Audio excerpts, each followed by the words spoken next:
Oh, hello there, yes. It was the night before the first day of term and nothing was stirring. Apart from me, maybe. Yeah. Anyway, a bit of a potpourri today. A big mixture of smelly stuff that's sort of been in my back pocket for a while, one might say. The first from last month, the Daily Mail reported that sociology overtakes traditional A-level subjects as more teenagers become interested in activism. Yes, indeed. Yes, apparently more young people are studying sociology than classical Greek. Now, one might argue that's a bad thing. I don't.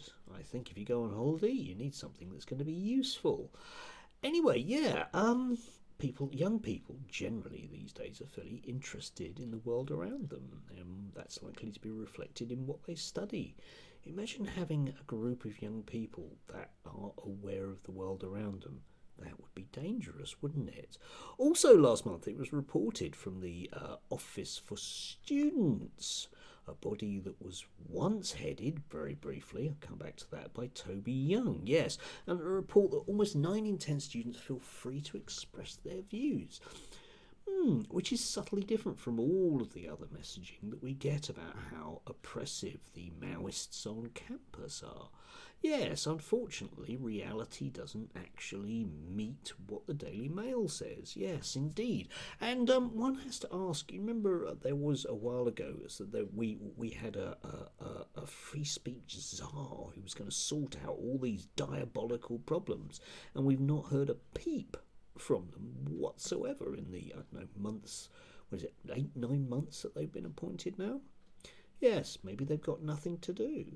And speaking of free speech and Toby Young, a man that couldn't be put in charge of the student body because they wouldn't have him, dreadful democracy thing, isn't it? Yes, anyway, he had to delete so much of his Twitter feed to just even be in line for that post. Anyway, leaving that aside, yes, apparently Toby Young yesterday was complaining very bitterly that apparently people that think that Tufton Street and the right-wing think tanks that are there are part of a huge conspiracy, and he was saying, you've just got to be a lunatic to believe that.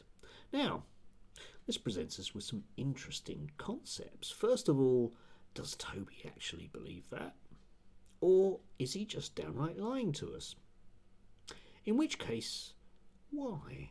Why bother when it's so patently on your face obvious what is going on? Why bother to lie about it?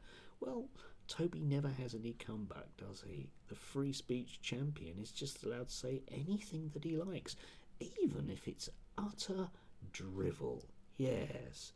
And just as a last thing, yesterday I put up a video about the Peter Whittle from the New Culture Forum decrying how dreadful it is that people have had to flee from London because it's not the same since Sadiq Khan took over, and it's all Tony Blair's fault as well, or something.